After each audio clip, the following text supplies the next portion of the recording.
You're listening to BQN. Assimilate the audio.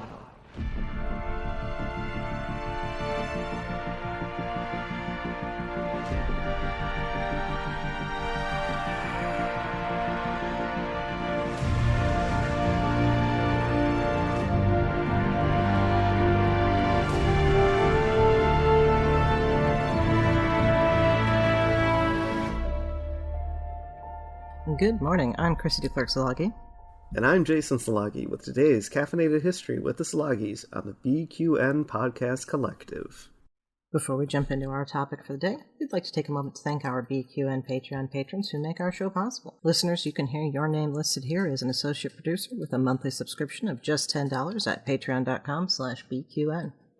Today's topic is the Manhattan Project, Part 1, Splitting the Atom.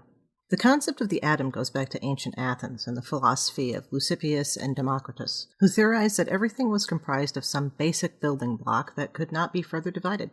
This is the atomos, which means uncuttable or unbreakable, or, if the translator is feeling particularly poetic, indivisible. This was a philosophical idea, of course. The 5th century Athenians had no means to prove it scientifically.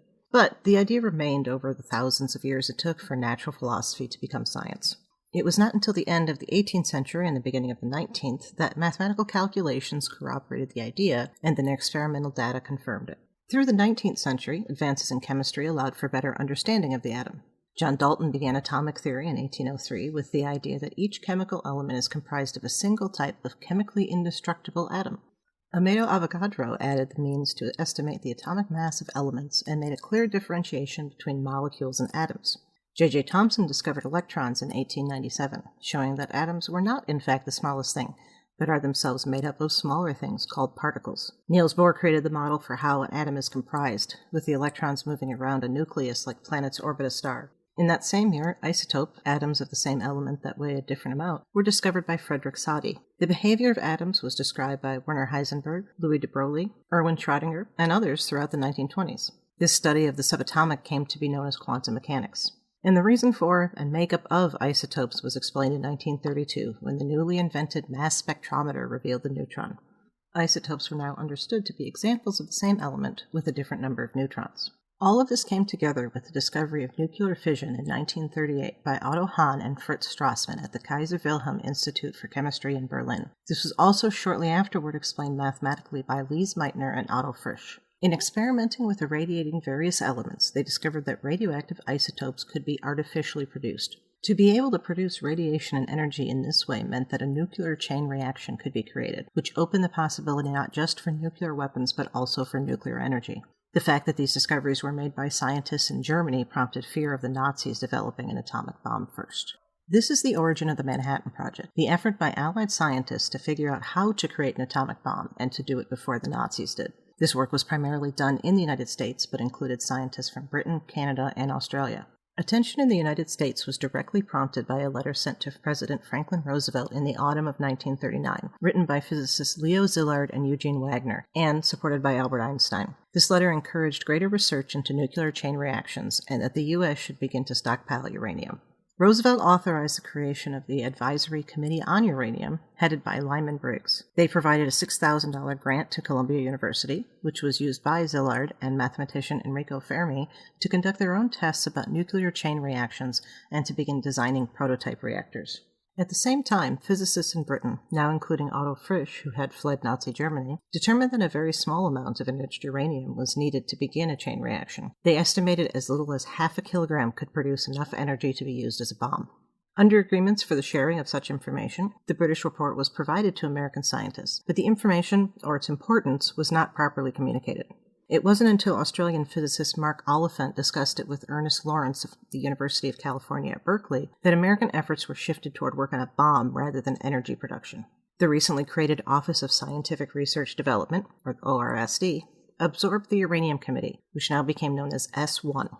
The OSRD was headed by Vannevar Bush of the Massachusetts Institute of Technology and the Carnegie Institute, and he answered solely to President Roosevelt. The research into a nuclear bomb was put under the auspices of the U.S. Army in October of 1941, with a committee consisting of the Secretary of War, Henry Stimson, Army Chief of Staff, General George Marshall, Vannevar Bush, chemist and president of Harvard, James Conant, Vice President Henry Wallace, and President Roosevelt himself. Their first meeting was planned for mid-December, meaning that by the time they did meet, it was with a very different mood than when they had made the plans 2 months earlier. 5 different designs for the production of nuclear chain reactions were being researched at the same time, for both use as weaponry and for energy production. All were to be funded by the OSRD until one or more proved to be the answer. One of these lines of research was headed by Arthur Compton at the University of Chicago. He brought in colleagues from around the country to work on the calculations for fission, including J. Robert Oppenheimer of UC Berkeley. They also worked on designs for the bomb itself, the method by which the various parts would be brought together to begin the chain reaction. By the autumn of 1942, the question of whether it was possible to build an atomic bomb had been answered, and the logistics of actually doing so were at hand. The Manhattan Project had already begun under the leadership of Colonel James C. Marshall. It was the location of his office on Broadway that prompted the name Manhattan. In September, this was passed to Brigadier General Leslie Groves of the Army Corps of Engineers. One of the first decisions for Groves was who would lead the bomb-building project, now known as Project Y. He chose Oppenheimer on the recommendation of Compton. Oppenheimer was not his first choice. While he did have the scientific knowledge, he did not have the administrative experience needed to run a project like this, and he appeared to be a potential security risk because he had friends and family who were communists.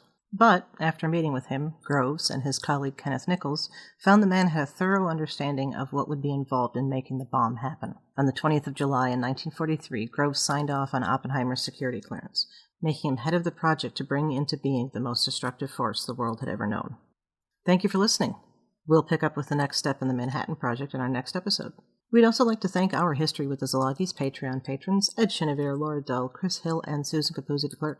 Their contributions help us to have the time to research and write what you're hearing.